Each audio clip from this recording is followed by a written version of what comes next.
students are going there, they're spending their money. So how do students decide like if the investment is worth it for their career goals or not? Right, doing your math around, is it like good ROI for your money, your return on your investment? Because only you know what kind of financial situation you are in, and your parents. And no matter, like, I mean, even whether you're rich or you come from a lower middle class family background, I mean, money is money, right? You still have to look at, is it worth the money that you're spending? And because for undergrad, specifically for undergrad, I will say expensive abroad. Like, it's a for engineering, for example, it's like a 4-year program. Even like a bachelor's in commerce or something, it's 3 years, and it's very expensive.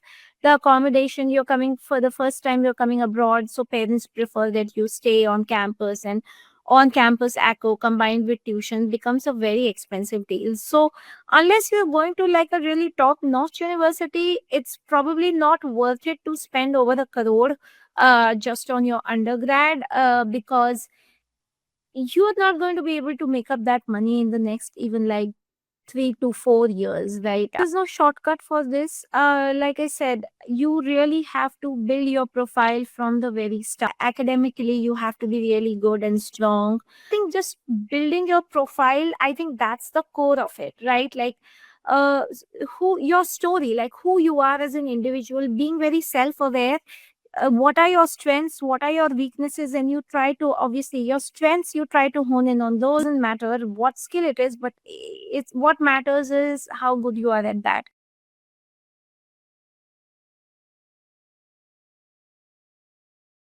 Priyanka is a seasoned business leader with over 10 years of experience in corporate America.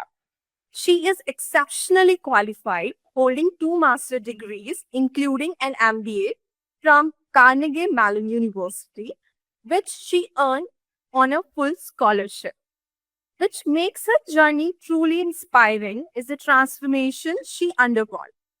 Priyanka initially stepped into the professional world as a leader, but over the years, she has evolved into a fully accomplished business leader, shaping strategies, driving results, and inspiring others along the way.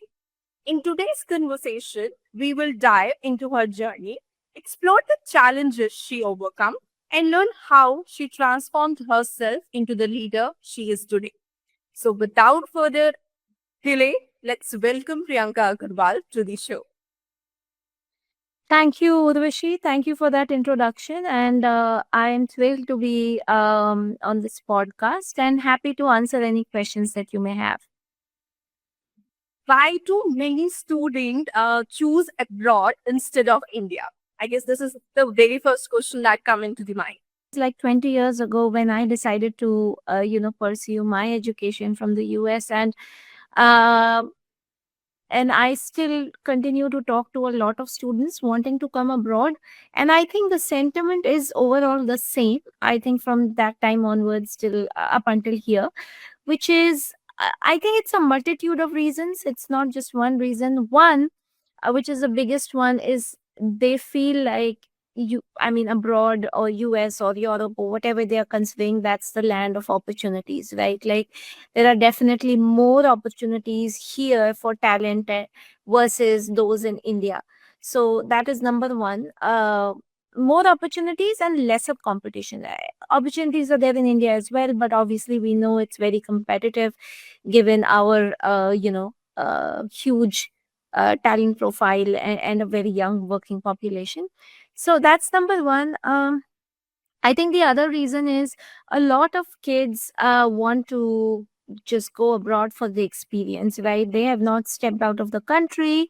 They want to, have a diverse group of friends and have those experiences, which they wouldn't otherwise have if they were to stay in India. And it's not really, I mean, with the recent, for example, news around H1B or all of that, it's a shot in the dark if they just wait for their company to send them abroad, versus this is them being more proactive in like seeking the experiences that they want. So I think those are the two reasons. And the third reason, which is really, I think the fact that they'll be able to land on their feet much quicker, right? So I think in India, what I've heard is like the corporate ladder can be a little slow to climb on versus here, they feel you get rewarded much quicker based on all your hard work and talent. So I think those would be the high level reasons why students want to come abroad. So, because these are already going on, so how does studying abroad give better exposure or experience? It's a multifaceted answer, because one, obviously you're studying in an international university with international faculty from all over the world, so you're getting world class education, experiential learning. So one is like obviously the curriculum, the learning, the infrastructure, right? Learning in India, and just mingling and getting to know people from other nationalities, and kind of having that international exposure. So yeah. How do Indians and foreign universities differ in teaching style? Like, because maybe they have some different campus life or opportunities, but how does this work? Pedagogy obviously is very different in the West versus the East. And I say East in general because I'm talking broadly, not just India, but Asian countries, right? Like, which is a lot, the curriculum is a lot more rigorous. It's also more theoretical and classroom teaching based, versus in the West, where it tends to be more applied, more experiential, and very practical, right? Like you are able to get industry exposure early on, or like the field that you're working in or studying, you're able to get that hands-on experience. But I will say though, things in India are also changing now, right? Like I know about like programs which have capstone projects and study abroad, even as a part of the Indian study module. So I think Indian curriculum is kind of catching up, but I think largely there has been a gap. So I think that's the basic difference between Indian universities versus universities abroad. And obviously the infrastructure as well, right? Like, this is, most students are looking to study in the Western part of the world. And obviously, facilities are a little bit better here, in terms of space and infrastructure and the tools and everything that you need to be able to get that higher education. Okay, so this is all about in general. But if I'll talk specifically about the applications for admission, so the important question will be like, how does a student start applying to universities abroad? They as individuals and their family has to be on board, because a lot of times I've seen there is a huge gap between what the family expects in terms of higher education versus the child who wants to go abroad. And but obviously they don't have an income, they or financially they are not on the same page, and the child alone cannot take the loan. And then so I think one that is like, I think, a very big consideration when you are deciding this, right? Like making sure that you and your family are on the same page with regard to your expectations of studying abroad, financially, physically, the fact that you're going to be like out of India at least for whatever length of duration, like 2 years, could be 5 years in case of PhDs. So I think there is that. Okay, those discussions, those early conversations need to be had.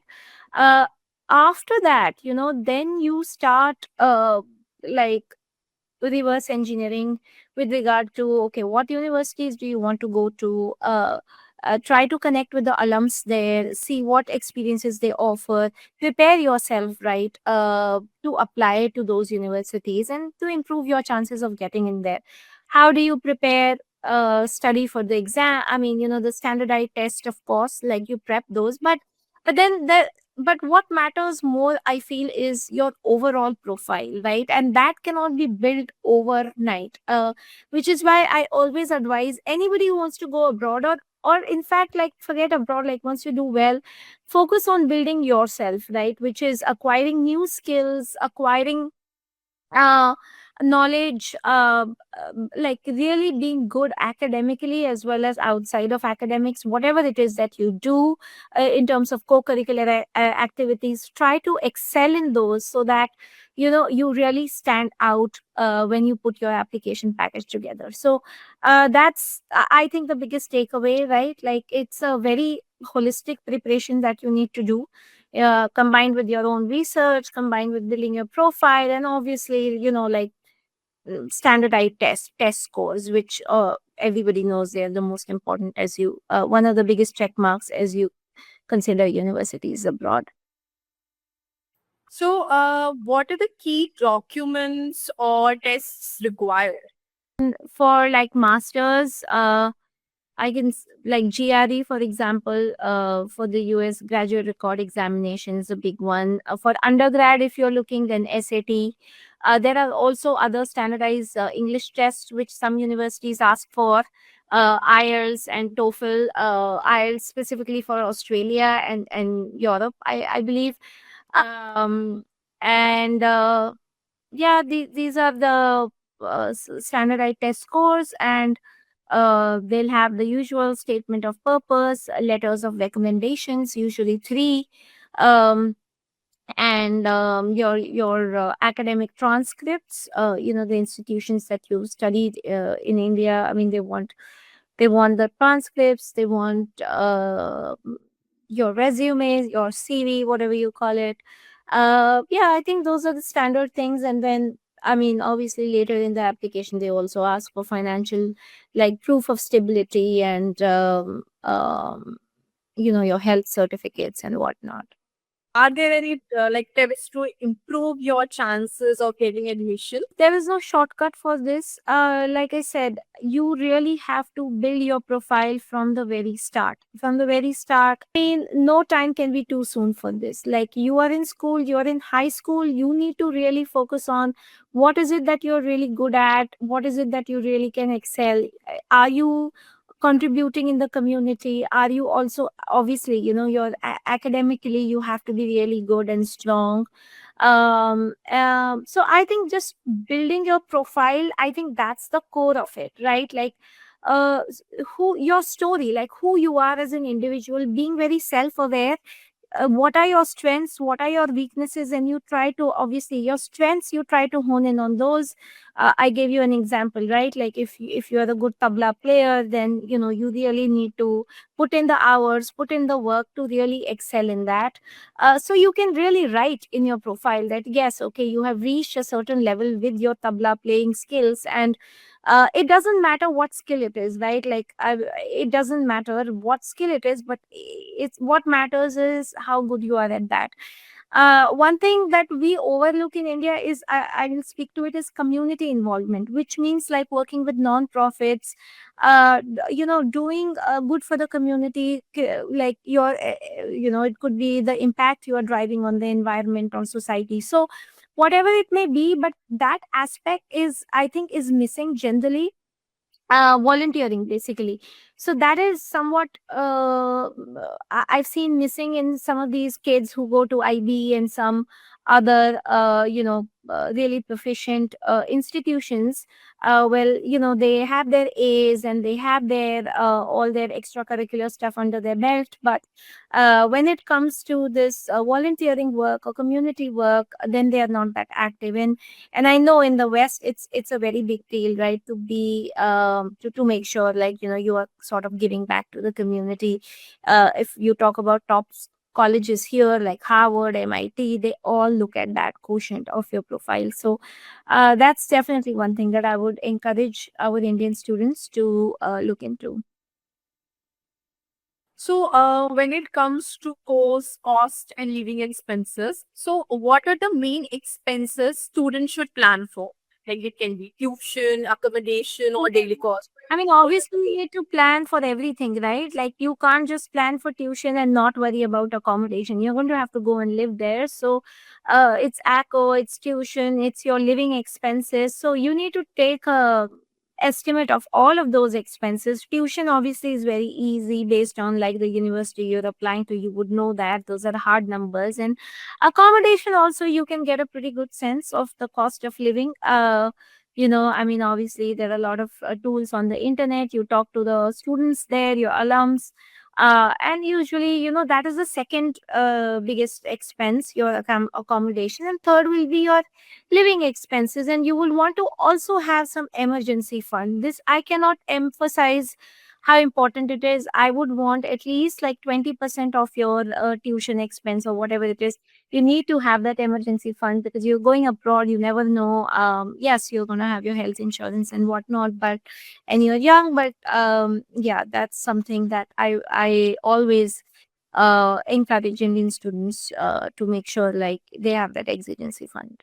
So Priyanka, because you are there, so do you believe that students who study abroad actually earn higher salaries or got better jobs than India? It depends on who you are. See, the world has become a very small place. It's very connected now. Now going abroad is no more like a, like बहुत बड़ा कोई हवा नहीं है.